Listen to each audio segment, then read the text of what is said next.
Hey guys, Alex here, otherwise known as Clash. We're still part of the Blueprint base building media team, and today we're going to be jumping in to take a look at some of the attacks from the recent Queso Cup finals, where we had Pyromania coming in against X Team. These were some insane wars.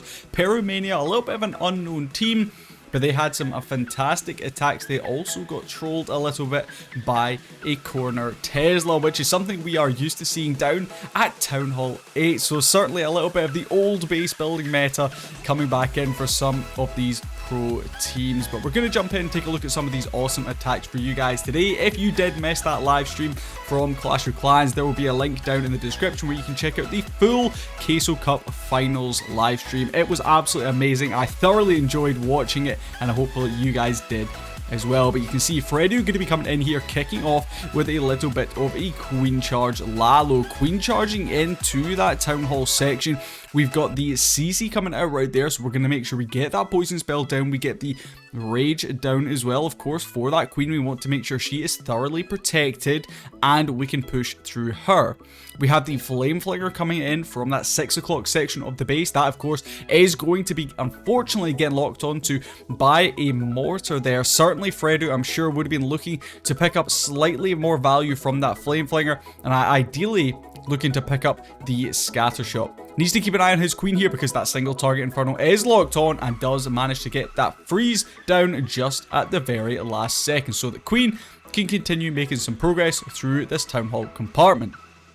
However, very good base building here from X Team. We'll see they of course did end up winning. They came through and they were absolutely phenomenal, but we're gonna see Fredo struggling a little bit here. That's another freeze spell having to be committed. We also accidentally freeze up the grass on the outside of the base, which is a big mistake coming in from him. But this queen charge so far is looking pretty good. We've got the Royal Champion going to be coming in as well, just lending a little bit of a hand. We have the King and his ability still going strong up there at that 12 o'clock section. Throwing that Royal Champion ability down right there. Remember, the Flame Flinger down at 6 o'clock didn't actually pick up the value we wanted. We, of course, did want to try and pick up that Scatter Shot. So this Lalo has quite a lot of work to do. We need to make sure this pathing is spot on. That queen still has her ability, which is really nice. We have the Yak up at that top section. Can it get the air defense? Oh, so close to grabbing that air defense. Really unlucky there. Actually going to be very smartly dropping down a skeleton spell here on the back end, and the queen can then go ahead with her ability and snag the few remaining buildings. And Fredo, even though there was a couple of mistakes in that attack, comes in with a very strong triple. So now we have G Carlos going to be coming up here for Pyromania against Jagger from X Team Esports. And we're going to see a little bit of an unorthodox attack. It's not your typical Super Bowler Smash that we are used to seeing. If you guys aren't, too familiar with Super Bowler Smash, we've had some great examples up here on our YouTube channel before. We streamed some live hits from Alfonso, an amazing builder for us. He did some live Legends League hits using Super Bowlers. He went 7 for 8 with them. So if you guys want to see exactly how you can use them, you can check out that video as well. But J Carlos is going to be coming in here with some Super Giants. Probably one of the least used super troops in the game, I would say. The only really times we tended to see these in the previous meta was a line of those with a line of witches spammed in behind, and then it was kind of the log launcher through the middle and hoping and praying that you were able to get all the way through. So a little bit of an unorthodox strategy here. We're seeing regular wall breakers having to be used because, of course, we have 2 super troops in there already with the Super Giants and the Super Bowlers.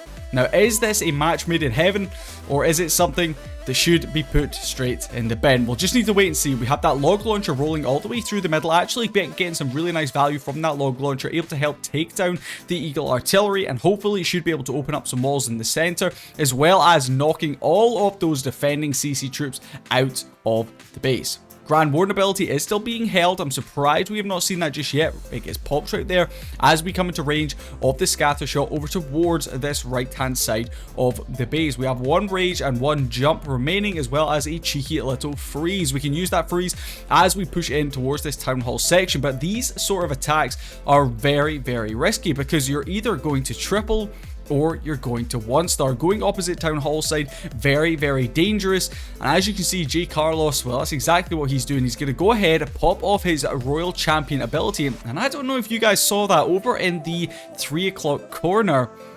There is a little Tesla. Now, if you guys aren't too familiar with the previous meta, if perhaps you're new into the game, when League Wars at Town Hall 8 used to be a thing, you sometimes see at Town Hall 9 as well, corner Teslas were all the fashion. Now, I played in some recently, and they are still all the fashion. Corner Teslas catch opponents out all the time. Mostly at Town Hall 8, you do tend to see triples, but what it does is it wastes time, because a lot of the wars do end up coming down to time, and we're going to see J. Carlos, even with him popping that Queen ability, sadly that Tesla is going to cause him some issues, because if that hadn't been there, those cleanup troops that he would have had, the skeletons and the minions potentially, would have been able to clean up those last few structures, so he does end up time failing.